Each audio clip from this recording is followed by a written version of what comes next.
Hello दोस्तों, doctor आरंभी के आज के एपिसोड में आपने देखा कि एपिसोड की शुरुआत डिम्पल अवंतिका से राज और नायरा की शादी के लिए कपड़े चुनने में मदद मांगती है। अवंतिका मान जाती है और उसके साथ चली जाती है, सोचकर कि आखिरकार उसकी योजना सफल हो जाएगी। आरंभी ध्रुव से कहती है कि अगर उसे किसी मदद की ज़रूरत हो तो उसे कॉल करे। ध्रुव जवाब देता है, ठीक है, मेरे पास तुम्हारा नंबर पहले से ही है। आरंभी अचानक फिसल जाती है, लेकिन ध्रुव उसे गिरने से पहले ही पकड़ लेता है। वह मजाक में पूछता है क्या वह जानबूझकर फिसल रही है ताकि उसे उसके जैसे सुंदर आदमी का ध्यान आकर्षित कर सके। आरंभी उसे डांटती है और फिर माफ़ी मांगते हुए कहती है कि वह सचमुच फिसल गई थी।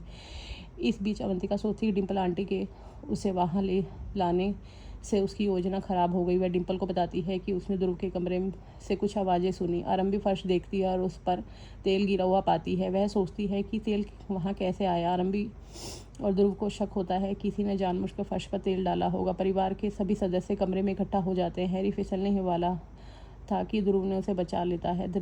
थोड़ी देर बाद सौंदर्य प्रोटीन शेक में क्या मिलाना चाहिए यह पूछने आती है, लेकिन वह भी लगभग फिसल जाती है। आरंभी झट से उसे बचा लेती है।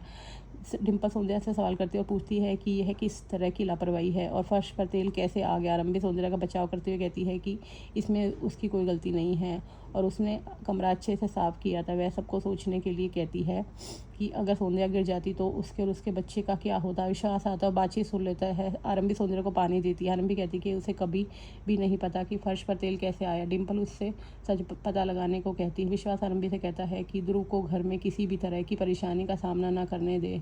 सब चले जाते हैं। बाद में विश्वास अवंतिका को बेवकूफ़ी भरी योजनाएं बनाने के लिए डांटता है। वह उससे कहता है कि उसकी कोई भी योजना काम नहीं कर रही। वह कहता है कि उसने उसकी अक्लबंदी को ज़्यादा आंका था। ऐसा विचार लाने के लिए वह मूर्ख है। उसकी बात सुनने बिना विश्वास वहाँ से चला जाता है। अवंतिका गुस्सा हो जाती है और सोचती है कि वह आरंभी की तरह मूर्ख नहीं है। वह इस अपमान का बदला आरंभी से लेने की कसम खाती है। पास में एक दवा देखकर वह सोचती है कि अगली बार आरंभी बच नहीं पाएगी। दूसरी ओर सौंदर्या नंदिता को सलाह देती है। अवंतिका उनके पास आती है और नंदिता को बताती है कि उसने सुना है कि एक डिज़ाइनर घर आ रहा है और डिम्पल आंटी आरंभी के लिए कोई साड़ी नहीं खरीदना चाहती। नंदिता कहती है कि आरंभी ने भाभी को परेशान किया, इसलिए अगर भाभी उसके लिए साड़ी नहीं खरीदना चाहती तो यह समझ में आता है। वह सुझाव देती है कि आरंभी अपने पास जो कपड़े हैं वही पहन ले, जबकि वे अपने लिए सबसे अच्छी साड़ियाँ चुन लेंगी।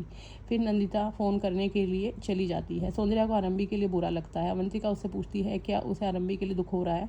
सौंदर्या मान लेती है कि हाँ। अवंतिका कहती है कि इस घर में आरंभी की कोई कदर नहीं करता और चाहती है कि कोई उसके लिए खड़ा हो, उसे नई साड़ी दिलवाए। वह आगे कहती है कि ऐसे व्यक्ति को परिवार के सदस्यों की राय की परवाह नहीं करनी चाहिए। सौंदर्या को तो लगता है कि ध्रुव मदद कर सकता है और वह चली जाती है।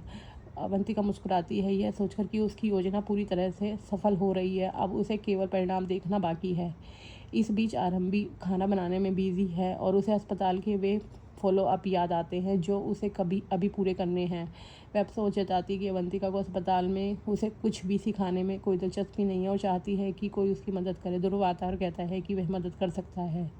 आरंभी उससे पूछती है कि वह रसोई में क्या कर रहा है।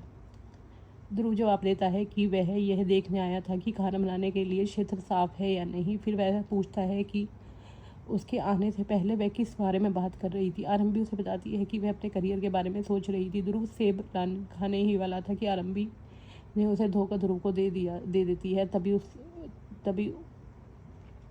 उसे सौंदर्या को चिंतित चेहरे के साथ अंदर जाते देखती है और पूछती है क्या हुआ। सौंदर्या ध्रुव को बताती है कि घर में शादी होने के वजह से आरंभी को नई साड़ी नहीं मिलने वाली है। ध्रुव कहता है कि ये गलत है। उसने वह इस मामले को अपने तरीके से सुलझाने का फैसला करता है। अब आगे का एपिसोड जानने के लिए हमारे चैनल को लाइक और सब्सक्राइब कीजिए।